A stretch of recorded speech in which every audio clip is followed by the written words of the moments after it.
Hello, we are back. So, are you ready for the first talk? Yes. So we have David with us today for the first talk. It's amazing because David has done some crazy Python creation in the past. He has created games, have created some system retrieval application, Django application, all this stuff, and he's going to tell us about how to create a font. I don't quite understand. Maybe we'll let him tell us a little bit more. So, without further ado, I will let David come on stage.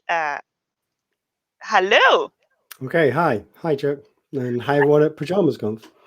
Yeah, I love your pajamas. Thank you. Yeah. So, where are you calling in from? It's a grey morning in Sheffield, UK here at the moment. Yay, So, UK. Yeah. Hopefully, is the weather is not too well. I don't really care because I'm staying indoor today. So, yeah, hopefully we'll all be tucked up and nice and warm in bed today. Stay away from any weather. yep, stay away from all this like possible rain and wind and.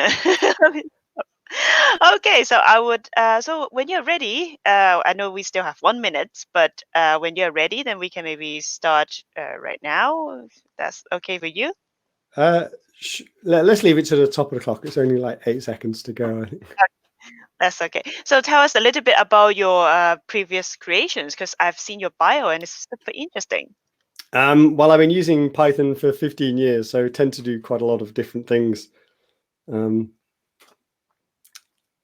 So one of the Django apps I wrote was for Scraper Wiki, which is a company in Liverpool.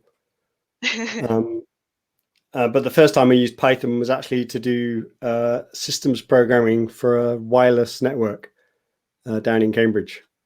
Yeah, it sounds Which cool. is quite unusual. Yeah, I can't wait to hear about your font typography story. So I will let your presentation run and you can start the talk. Yeah. Okay, great. Thanks. Away. Hi, my name is David Jones. My pronouns are he, him. And I'd like to talk to you today about coding and typography.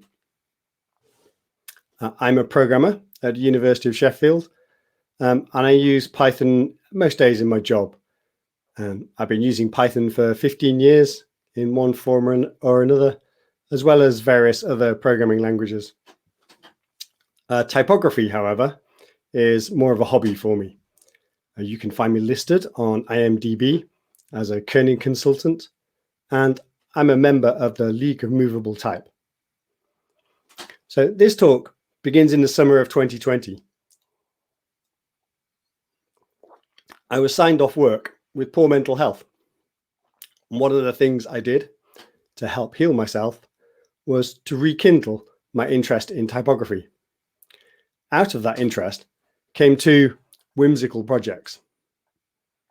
The first, at the top, is a set of letters made from 24mm decorator's tape, which I'm converting to a font with a name yet to be decided. And continuing one of Twitter's great traditions, a thread where I pair fonts with Taylor Swift outfits.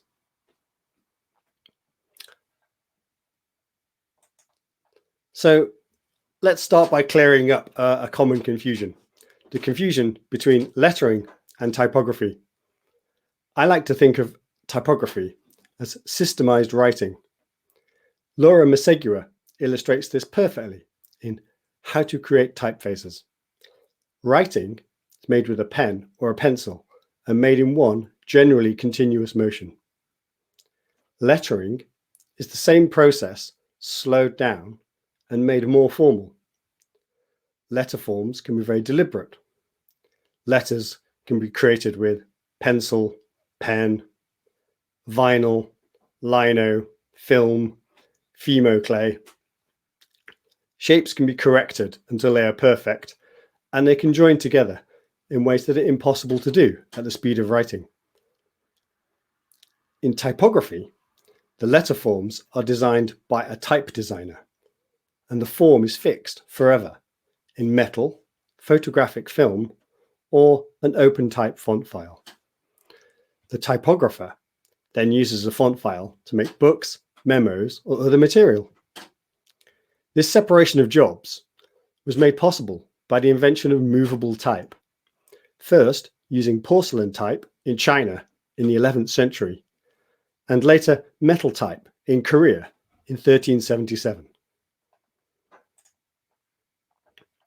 Another confusion is the difference between typeface and font, terms that even practicing typographers like myself still confuse. A font is a single design in a single style, and when type was made in metal, a single size. Each size of type was a different metal font. A typeface, however, is a coherent design of several fonts in all its available sizes, weights, and styles. Here we see the typeface Comic Sans, available in regular, italic, and bold styles. Late 20th century office software makes this italic and bold system seem very familiar. But in the 21st century, we increasingly see a typographic phenomenon that began in the 1960s with the font universe. We see font families. This example is a family from Adobe called Adobe Source. Here we see three typefaces: Source Sans, Source Serif, and Source Code. And these are respectively a sans serif type, a serif type, and a monospace type. And these typefaces are designed together as a coherent package and often share typographic metrics. Each of these typefaces comes in regular, italic, and bold fonts, but in addition, that idea is extended into semi-bold, light, ultra bold, and often a condensed. And for this particular font family, the Source font family, these fonts are available in Latin scripts, which is what we use in English, Welsh, and Portuguese, many European languages, Greek script, and Cyrillic script.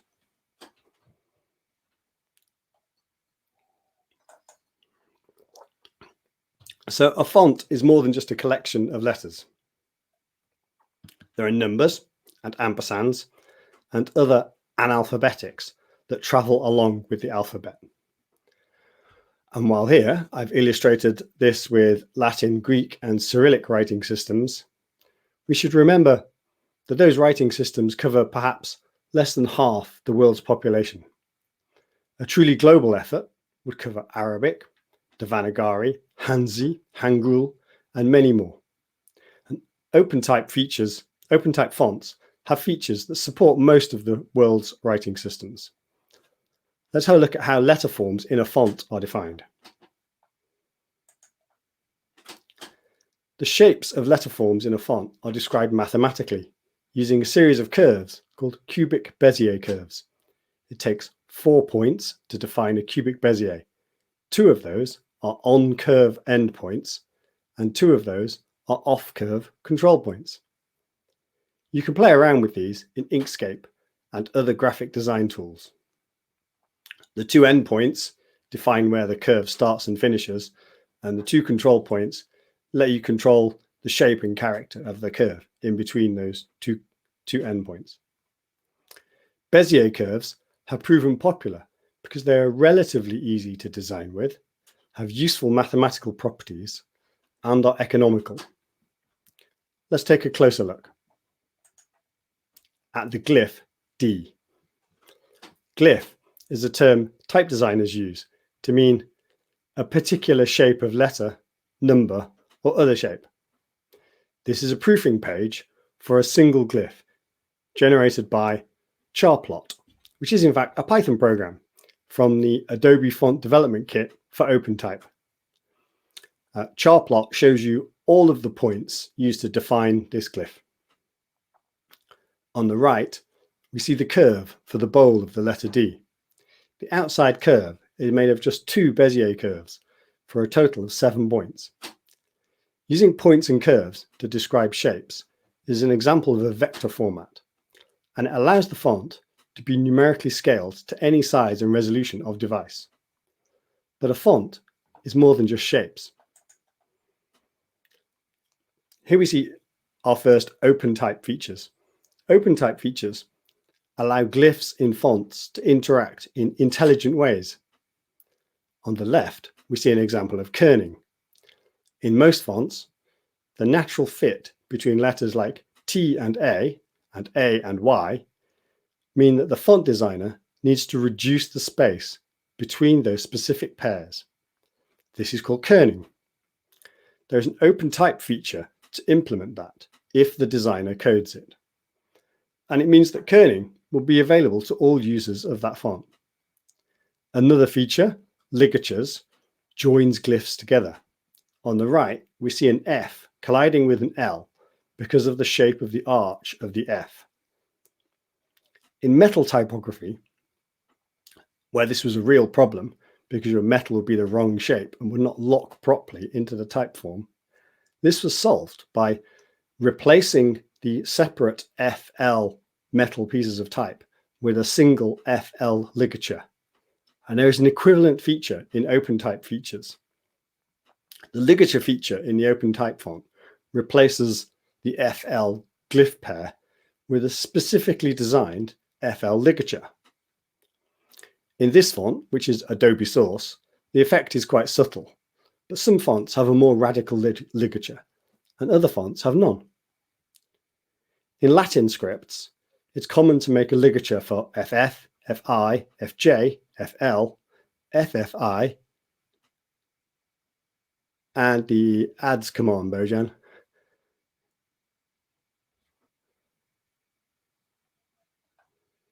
Are we okay here, or do we have a... Okay. Thanks.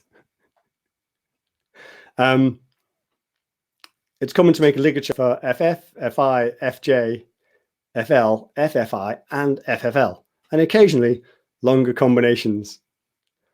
No problem there, these features are normally switched on, but there are other features that can be switched on at the discretion of the designer. Here we see Taylor Swift in her official lyric video for Exile, using an ST and a CK ligature, which have joined the letter pairs with a graphic swash. These ligatures would normally have to be switched on by the designer.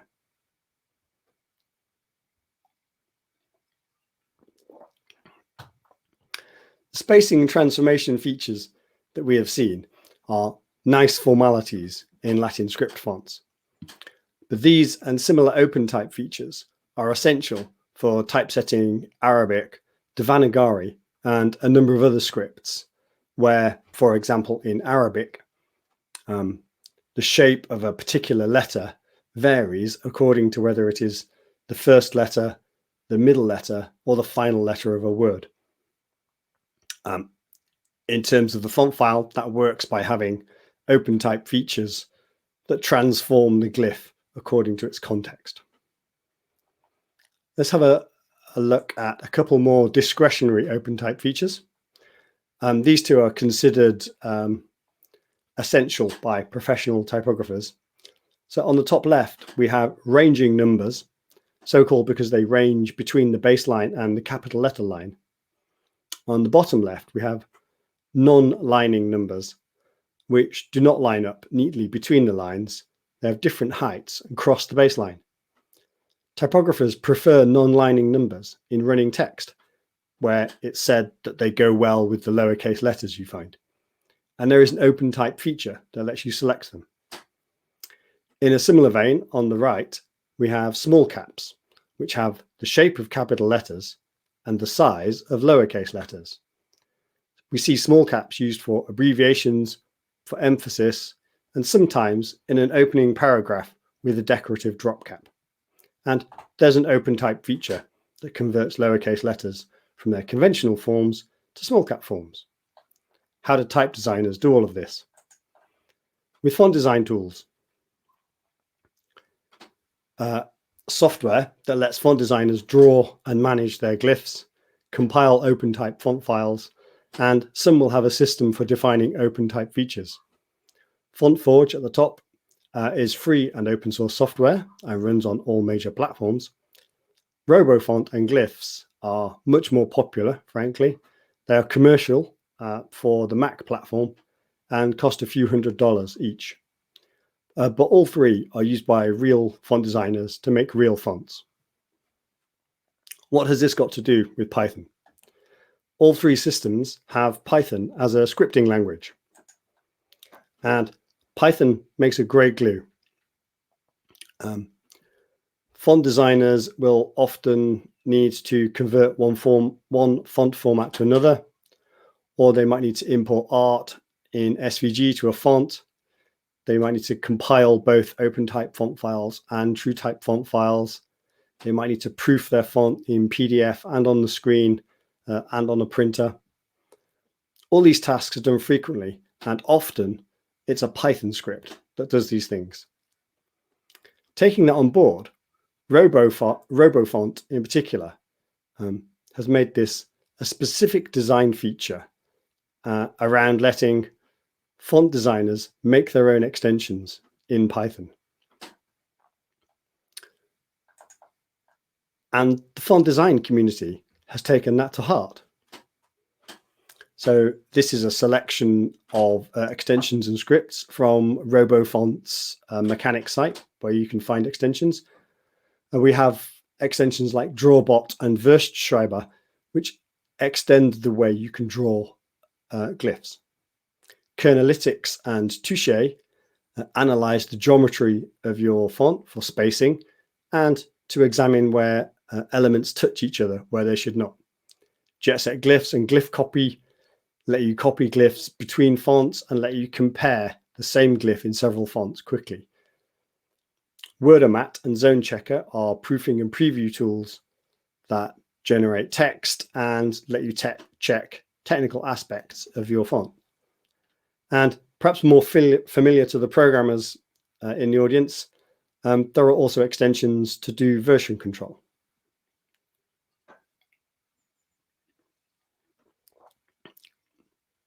So let's have a look now at some Opentype coding. If you recall the Opentype feature to convert lowercase letters to small caps, here's what a smaller version of that looks in code. This is the Adobe feature syntax from the Adobe Font Development Kit for Opentype. And this example is taken from Tal Lemming's book. This isn't Python code, but it shares some similarities. There are declarations at the top to do with the language system that this feature works in. And this syntax for at lowercase and at small caps defines a group, which you can reference later on in the file. And whilst this isn't Python, we often see Python used to either manipulate these feature files or sometimes to generate them. So let's briefly talk about Python, because this is a Python conference. We've seen Python form into larger systems in three different ways now. The first is you can put Python code in files and run it, either as a small script, an extension, or in fact, an entire application. A RoboFont is implemented in Python. The second illustrates using someone else's Python code. If someone else has taken the time to package their code, you can pip install it from PyPy and then import it in your program to use it. And the third of these is extending an application by adding Python as a scripting language. And this is possible from the C programming language and a few others. All three of these are really important ways in which Python, the language, helps form a community where we can share Python code.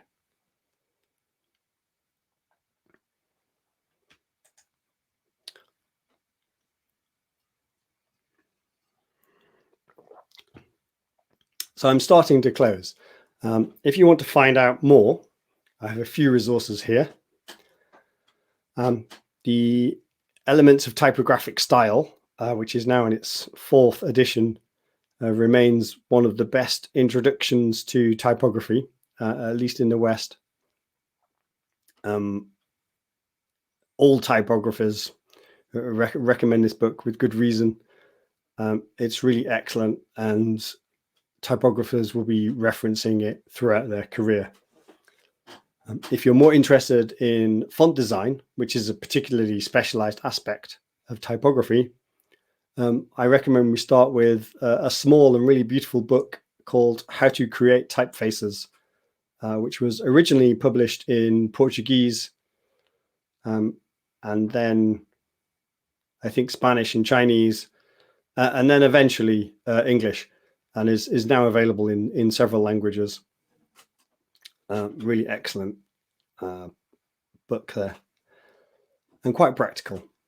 And even if you're not using FontForge, the Design with FontForge manual is a useful guide for type design. Really practical, sort of really clear on, for example, what letters you should start to design first, and then how to extend those few letters into the rest of your font, as well as how to work practically with the tool. And on the software side, you should have a look at Adobe Font Development Kit for Opentype, which is an open source toolkit available on GitHub that does a lot of the tasks that I talked about previously, importing and exporting from different font files. It lets you make proofing previews of single letters and the entire type. And this is what the font engineers at Adobe use, and they've made their tools available. And one last item, Font Bakery was a tool I contributed to in a small way this summer. It's a tool from Google that's like a quality assurance and testing tool for fonts. And those bottom two are available on GitHub. So I'd like to reflect a little on why we choose Python and why the font design community has chosen Python.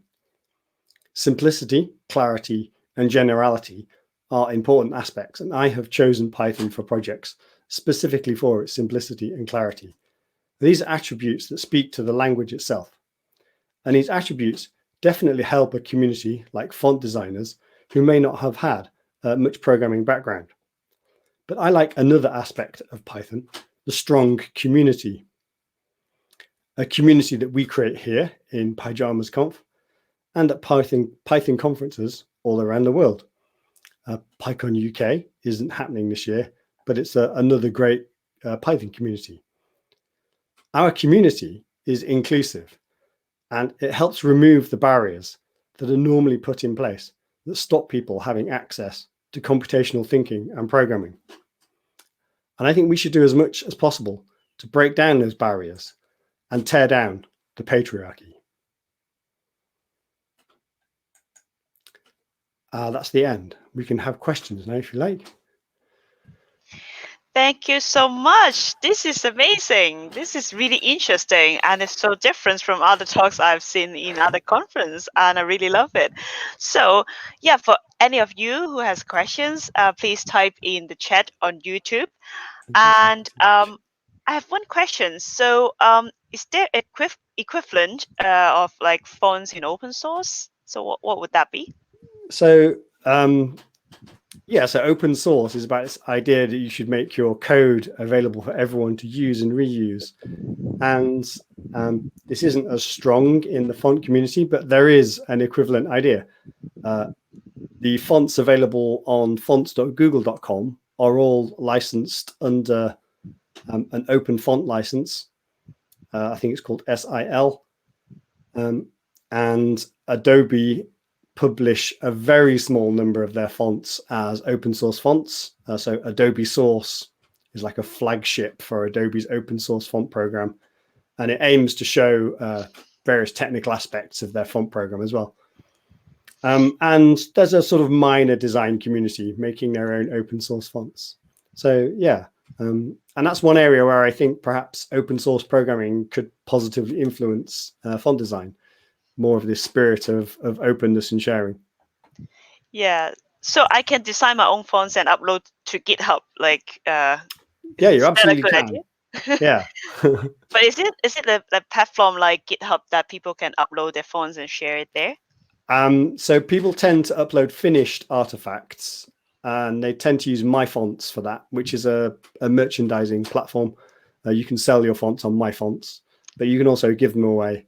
But often, I think version control is coming sort of reluctantly to the font design community, but they are getting used to the idea that fonts are versioned objects and you should put them on GitHub.